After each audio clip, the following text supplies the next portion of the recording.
Hello, everyone. In the Postman API testing series, today we will discuss what a collection is and how to create one using the Postman tool. Additionally, we'll explore how to create HTTP requests within a collection, specifically focusing on creating GET, POST, PUT, and DELETE requests in Postman. All of these concepts will be covered through practical sessions.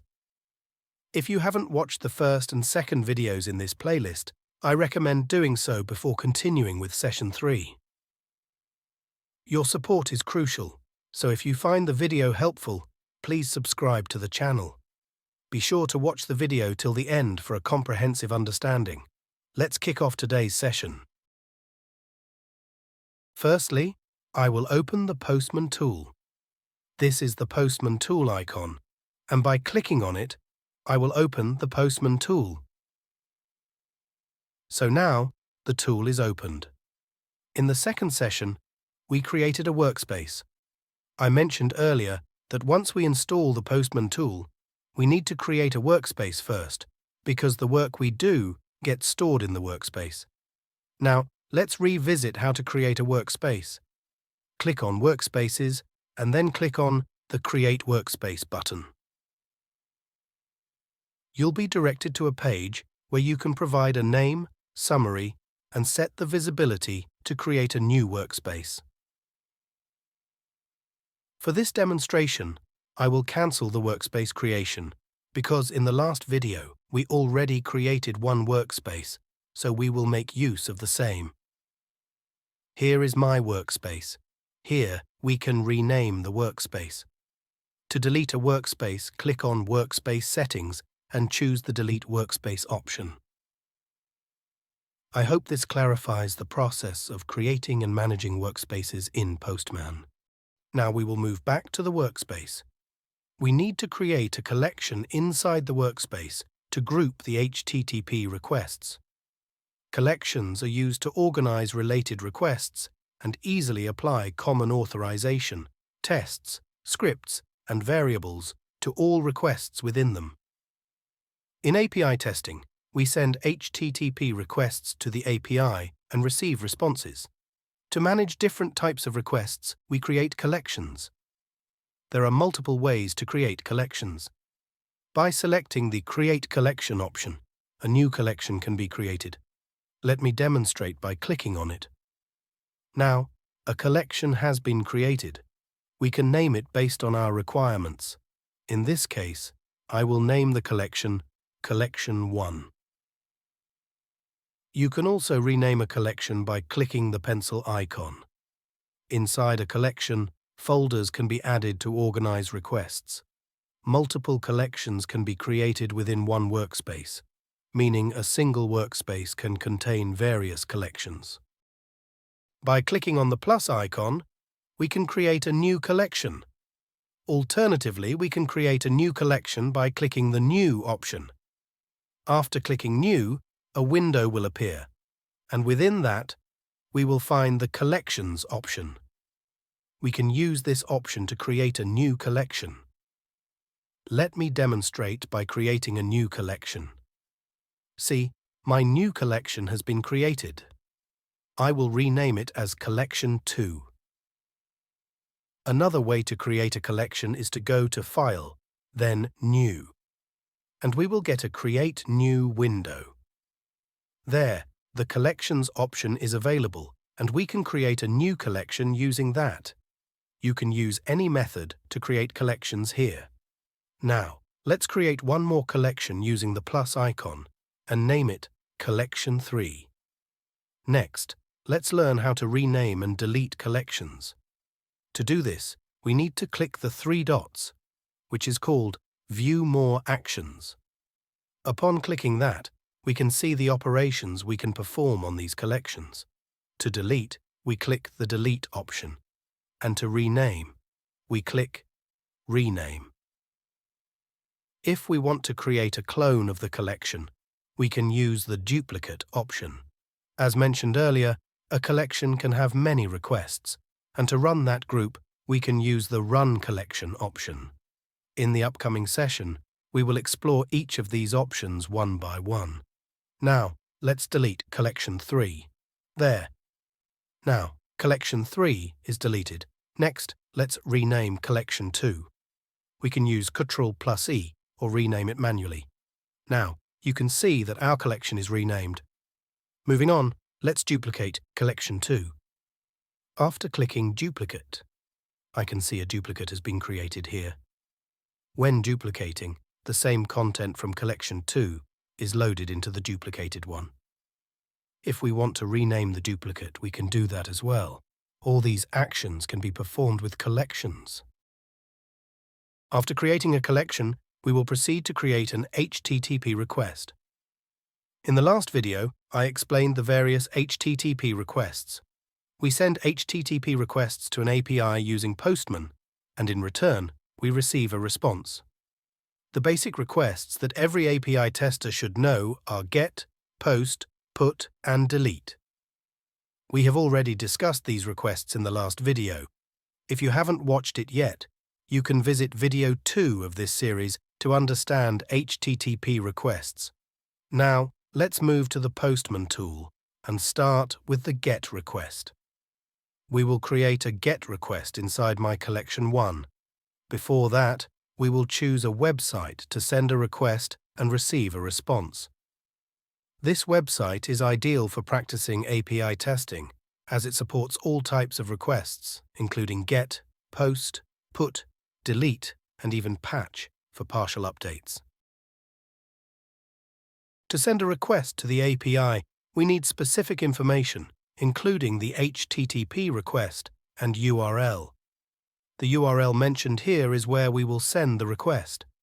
In this case, we are sending a GET request, and the corresponding response will be displayed here. This section represents our request, while the following section shows the response. The response body is also displayed here. Sometimes, when sending a request to the API, we may need additional information known as the payload. We discussed what payload is in the last video. Additionally, any extra information obtained with the response is also referred to as payload. All these details are usually mentioned in test cases. In test cases, various pieces of information are provided, and we will go through them. In an Excel sheet, I'll show you how to document all this information. For example, let's write a test case for this GET request and see how we can structure it. Firstly, we need the test case ID. After that, we'll include the request type, which can be GET, POST, PUT, or DELETE. Following that, we have the URL, or URI, as discussed in previous sessions, the request payload, the response payload, and finally, the status code. Do you understand? Now let's fill in the information in the test case. Let's go back to the demo website and create a sample test case. We can use any value as the test case ID and we'll copy our URL. When working with the URL, we need to include the path. This is our domain, and after the domain, we have to specify the path as well. We can find the path here, and it includes query parameters after the question mark. This completes our URL. Now, let's copy the full URL and paste it into our test case. Remember, we are creating sample test cases for practical demonstration purposes. In our test case, we'll set the request type as GET. Since there is no request payload for this particular case, we'll mark it as not applicable. The response payload is already provided, so we can copy it from here and paste it into our test case. The status code for this case is 200. Now our test case for the GET request is ready, and we can save it. Next, let's implement the same in Postman. Now, we will go to Postman and create an HTTP request. Using the Add a Request option, we can create a new request. Alternatively, we can add a new request using this option as well. Let's give a name to this request. We'll rename it as GetRequest. Now, we will enter the URL here. Here, we can see all the HTTP request types, with get, post, delete, put, etc. frequently used at the top. We will enter the URL mentioned in the test case. Once we send this GET request, we will see the response below. We will validate that response. Now, using the Send button, I will send the request. As you can see, the request has been sent, and we received the response below in the Response section. In the response, we have the body, which is also available in JSON format. Responses can be in JSON, HTML, text, or XML formats, all supported by Postman. We can also view cookies. However, with our current response, we don't have any, so the section is empty. In the Headers section, we can see the headers, and then there's the Test Results section. Currently, it is empty because we haven't written any code to validate the response. Going forward, we will learn how to validate HTTP responses as well. After adding the validation, we will receive the test results here, along with the corresponding status code. Currently, we are receiving a 200 OK status, and we can observe the response time and response size. To save this particular request, we can click on Save. Now, our request is saved. Next, let's create another request. We'll go back to the website and select a POST request. A POST request is used for creating something, so the request payload is mandatory. Now, let's go to our test case Excel and create a test case for the POST request. We'll assign the ID as 2, request type as POST, and copy the URL from the website. We'll also copy the request payload and response body. Lastly, the expected response status code is 2, not 1. Now, our test case 2 is completed. Let's implement this in the Postman tool. Copy the URL for the POST request and create a new POST request in Postman. You can do this by clicking on the 3 dots or using the plus icon. Paste the URL and provide the necessary request payload from the test case.